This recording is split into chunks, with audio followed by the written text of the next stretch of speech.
Nah, pekerjaan juga gitu. Mungkin orang lain dapat uang karena transaksi narkoba. Mungkin orang lain dapat uang karena kerja. Orang lain dapat uang karena menikah. Orang-orang yang bekerja luar biasa dapat rezeki. Itu harus kita apresiasi. Ya, makam orang-orang ini, makomnya, itu nanti kalau meninggal ma'asiddi wasyuhada. Orang-orang punya gelar asid. Gelar yang luar biasa dalam khazanah kewalian. Orang-orang yang bekerja itu nanti makomnya seperti itu. Itu adalah inspirasi kita yang luar biasa.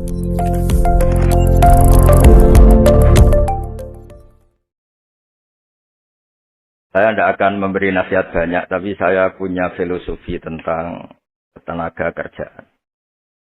Tadi sudah disebut bahwa nilai kerja itu ibadah. Agama manapun pasti setuju kalau orang mendapat rezeki atau mendapat kebutuhannya lewat jalan yang halal. Jalan yang halal itu biasanya pilihannya itu ya kerja, terus warisan, terus hibah. Ini penting saya utarakan karena saya nanti akan baca beberapa makalah yang diriwayatkan ulama-ulama top. Ya, kitabnya Imam Ghazali. Kenapa kita bicara tentang pekerjaan? Harusnya kita ketika dapat rezeki itu asumsi Islam, asumsi kebaikan. Itu ta'amul wahid yafi'is. Jadi makanan jatah orang satu atau rezekinya orang satu itu normalnya bisa dimakan orang dua. Wa ta'amusna ini yakfi arba'atan. Normalnya rezekinya orang dua itu bisa dimanfaatkan, bisa mencukupi orang empat. Jadi kekacauan dunia ini dimulai karena jatahnya orang satu menghabiskan jatahnya orang seribu. Jadi gara-gara kerakusan itu terus sistem sosial itu menjadi kacau. Harusnya itu ta'amul wahid yakfi ta'amusna yakfi arba'atan. Jatah rezekinya orang satu bisa menghidupi orang dua ke atas, jatahnya rezekinya orang dua bisa menghidupi orang empat ke atas. Kemudian ini saya baca saja supaya tambah berkah beberapa teks tentang pekerjaan. Ini di kitab Ihya di halaman 85 kalau kitab saya tentang keutamaan kerja. Ini dijelaskan inna minadz-dzunubi dzamban la yukaffiruhu illal hammu fi talabil ma'isyah. Jadi bagian diredaksikan minadz-dzunubi dzunubun la yukaffiruha illal hammu fi talabil ma'isyah. Jadi sebagian dosa itu ada dosa yang tidak bisa dihapuskan oleh istighfar, tidak bisa dihapuskan oleh sedekah, tidak bisa dihapuskan oleh misalnya wiridan. Yang bisa menghapuskan dosa itu hanya kalau kita serius atau kepikiran, hammu itu kepikiran mencari maisha, cari rezeki. Jadi sudut pandang itu penting. Jadi kita yang sedang istighosah atau kita yang sedang pengajian atau mungkin kita sedang jadi ustaz, melihat orang mencangkul, orang ke pabrik, orang di aktivitas pekerjaannya itu harus kita lihat bahwa mereka adalah orang-orang yang sejatinya sedang minta ampun sama Allah Subhanahu wa Ta'ala. Karena di sistem pekerjaan itu lahirlah satu variabel atau satu apa saja yang positif. Ada hukum sosial karena ketemu teman yang saling pengalaman. Ada ketergantungan manusia sama hal-hal yang halal. Ini yang paling penting. Ya, banyak orang itu diwat itu karena pekerjaannya. Misalnya orang bisa hidup itu sebetulnya karena makan nasi, minum air itu sesuatu yang halal. Jangan sampai orang bisa berpikir, bisa tenang kalau minum narkoba misalnya. Orang bisa kerja karena digerakkan punya anak kecil, punya ibu yang renta atau punya keluarga yang membutuhkan. Jangan sampai orang kerja karena digerakkan oleh keinginan bernafsu karena hal-hal yang maksiat. Hingga status orang yang dagang misalnya atas sirusoduk yufsaru yaumal qiyamati ma'as-siddiqin wa syuhada. Orang yang dagang kemudian dia benar, jujur, itu nanti makomnya kelas dia itu bersama para orang-orang yang meninggal syahid, pahlawan-pahlawan. Ini penting saya utarakan supaya cara pandang kita terhadap beragama. Jangan sampai misalnya kita beragama, terus kemudian melihat yang ibadah itu yang datang ke masjid. Ya kita jam kerja, kemudian ada pengajian, kita tidak pengajian itu dianggap salah karena nggak datang di masjid. Padahal kita datang ke pabrik atau ke pasar, nilainya sama, sama-sama ibadah. Ini penting supaya cara pandang kita terhadap orang lain itu positif. Saya berkali-kali bilang, kalau ada tetangga saya meninggal, saya muji orang ini kalau malam tidur. Kalau malam mungkin ya lihat sinetron. Kalau malam itu ya santai-santai di rumah sampai. Kalau kita pakai sudut pandang maksimal, yang dikatakan taat itu tahajud, dan maka orang ini tidak masuk kategori taat. Tapi kalau kita kembali ke definisi takwa, takwa itu meninggalkan hal-hal yang dilarang Allah Ta'ala. Orang ini akan kelihatan berprestasi, karena saat di rumah dia berarti tidak melakukan hal-hal yang ringan, tidak mencuri, tidak mengganggu orang lain, tidak menjadikan kegaduhan di patan atau di jalan. Sehingga agama ini juga harus mengapresiasi tarkul ma'asi, bahwa orang yang tidak punya aktivitas di rumah, banyak yang dilakukan sebetulnya. Kebaikan masif, kebaikan bersama. Karena orang ini tidak melakukan hal-hal yang merugikan orang lain. Ya saya berkali-kali bilang kalau saya jadi kiai, jadi orang baik. Kalau ada orang yang dermawan, kasih sesuatu ke kita, ya kita senang karena kebaikan itu diapresiasi. Misalnya ada tadi cerita menakar dapat apresiasi, dapat penghargaan. Ya kita senang karena itu. Karena itu, tapi andaikan tidak, itu juga senang. Senangnya karena mungkin orang lain ini sudah tidak butuh kita. Tidak butuh kita buat baik. Saya berkali-kali bilang, kalau Anda jadi kiai tidak usah tersinggung kalau tetangga tidak minta konsultasi. Artinya mereka sudah mandiri, sudah memutuskan masalahnya sendiri. Tapi kalau konsultasi, anggap mereka punya akhlak, tanya dia. Kalau tidak, ya anggap saja mereka sudah mandiri. Makanya, sudut pandang ya dalam Islam, sudut pandang itu penting sekali. Jadi setelah kita baca beberapa hadis, suatu saat Rasulullah itu ngaji di masjid, teras masjid. Dia ngaji, dan ada pemuda dengan cangkulnya, dengan enaknya melewati Rasulullah. Ya para sahabat itu komplain, ini ngawur sekali, ada Rasulullah ngaji tapi tidak ikutnya. Malah berlalu saja ke ladangnya. Tapi ketika kan tanda kutip disalahkan. Rasulullah malah bela pemuda tadi. Pemuda kalau dia kerja karena mencarikan nafkah untuk keluarganya. Yang kecil atau yang tua dan supaya dia tidak minta-minta orang lain. Sudah sunnahku. Jika bentuk sunnah Rasul itu harus orang datang ke pengajian. Dan orang ikut fatwa kita. Nah, mungkin teman-teman yang sedang bekerja itu tidak lagi mendengarkan ngaji. Sudah melakukan isi pengajian. Jadi yang lain baru mendengarkan, yang itu sudah melakukan isi pengajian. Makanya kalau di daerah saya banyak, kenapa kamu tidak datang ngaji? Saya lebih ngaji dari Pak Kiai. Kenapa? Pak Kiai kan yang menyarankan supaya kita baik sama orang tua. Saat Pak Kiai pengajian, saya ngurmat orang tua saya di rumah sakit. Tapi kadang-kadang kita pakai ukuran kita sendiri. Yang nggak datang pengajian itu orang jelek karena nggak mau datang. Padahal jangan-jangan yang sedang di rumah. Itu yang sedang melakukan isi pengajian itu. Ya dia tidak datang karena ngerawat orang tuanya. Karena sedang asik dengan istri.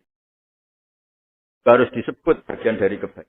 Nah, dalam kebaikan Islam, Nabi pernah ngendikan, "Fi ahadikum sedekah." Kamu kumpul dengan istri kamu itu sampai sahabat protes. Ya Rasulullah, masa ayat ti ahaduna syahwatahu wa walahu ajrun. Masa urusan seneng-seneng sama istri dia dapat pahala. Nabi menjawab, "Alaysa law wada'aha fi haramin akana aliwis."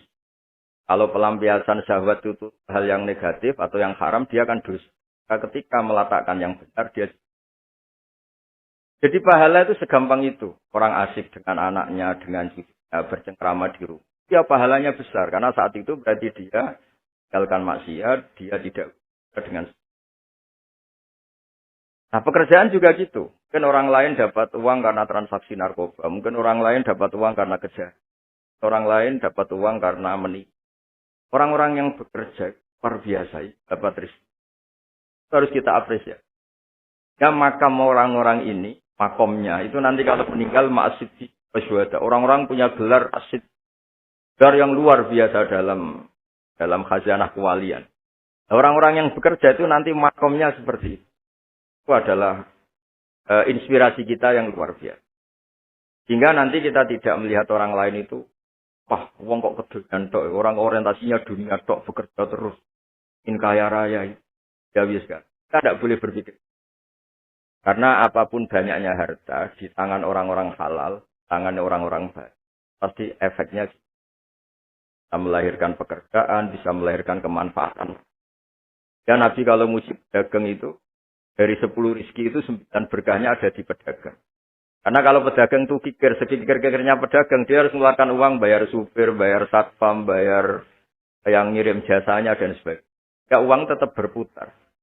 Tapi sebaik-baiknya Anda kalau tidak dagang, itu mungkin uang ditabung, uang mandek. Ya, potensinya itu ikhtikar. Ikhtikar itu menyimpan. Kalau ngelebih kota tertentu, sekarang oleh. Karena saya nekun keilmuan agama, maka saya hanya cerita bahwa betapa Allah itu ngapresiasi pekerja. Nabi Dawud itu seorang raja, kaya raya. Tapi beliau tidak mau makan illa mingkas biasi, kecuali hasil hanya sendiri. Masyhur itu di riwayat, beliau seorang raja, tapi hanya makan kalau tembikar atau anyaman bambunya atau apalah. Pokoknya dari anyaman bambu itu terjual. Kalau hari itu nggak terjual ya nggak bisa makan. Padahal beliau seorang raja, saking ingatnya. Supaya rezeki yang dia makan, yang beliau makan, mingkas biati. Dari hasil karyanya sendiri.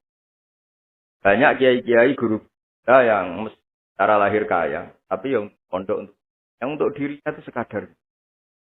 Bahkan saking ekstrimnya di kiai itu ada seorang kiai yang pisang tanam secara halal. Dan di tanah yang pasti halal. Setiap makan yang rofahiyah itu ya agak hura-hura itu.